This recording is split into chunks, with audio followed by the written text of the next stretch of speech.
আসসালামু আলাইকুম। আমার হাতে যে ফোনটি দেখতে পাচ্ছেন এটি হচ্ছে Oppo A57 মডেলের একটি ফোন। এই ফোনটি কাস্টমার ভাই কিছুদিন আগেই মার্কেট থেকে একটা নতুন ডিসপ্লে লাগিয়ে নিয়েছে। ডিসপ্লে লাগানোর কিছুদিন পরে ক্যামেরার ভিতরে অনেক ময়লা ঢুকে যায় এবং ফ্রেম থেকে ডিসপ্লেটি উঠে এসেছে। অনেক সময় ক্ষেত্রে টাচে উল্টাপাল্টা কাজ করে, আবার অনেক সময় টাচে কাজই করতে চায় না। সুন্দরভাবে ফোনটিকে খুলে নিব, খুলে নিয়ে ভালোভাবে চেক করে দেখব মূলত টাচ কেন কাজ করতেছে না, কিংবা অনেক সময় উল্টাপাল্টা কেন কাজ করে। এন্ড আপনারা দেখতে পাচ্ছেন আমি খুব সুন্দরভাবে ফোনটিকে খুলে নিয়েছি এবং ফ্রেম থেকে ব্যাটারিটিকে রিমুভ করে নিলাম। এবার ফ্রেম থেকে ডিসপ্লেটিকেও খুব সাবধানে খুলে নিতে হবে, যেহেতু ডিসপ্লেটি ভালো আছে। ডিসপ্লেটি খোলার পর যে বিষয়টি লক্ষ্য করলো, যে মেকানিক এই ডিসপ্লেটি লাগিয়েছে, ভাই আপনার হাতে কি 5 সেকেন্ড সময় ছিল না ডিসপ্লের পিছনে পলিটা উঠানোর জন্য?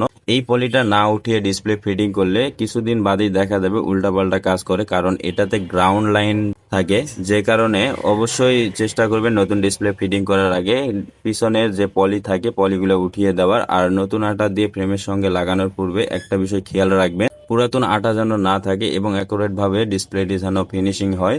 অ্যান্ড দেখতেই পাচ্ছেন আমি খুব সুন্দরভাবে সেটিং করে নিয়েছি। যেহেতু আমি ক্যামেরাটা ক্লিন করছি, ক্যামেরাটা ভালোভাবে চেক করে দেখবো, এরপরে ফোনটিকে সুন্দরভাবে ফিটিং করে নেব।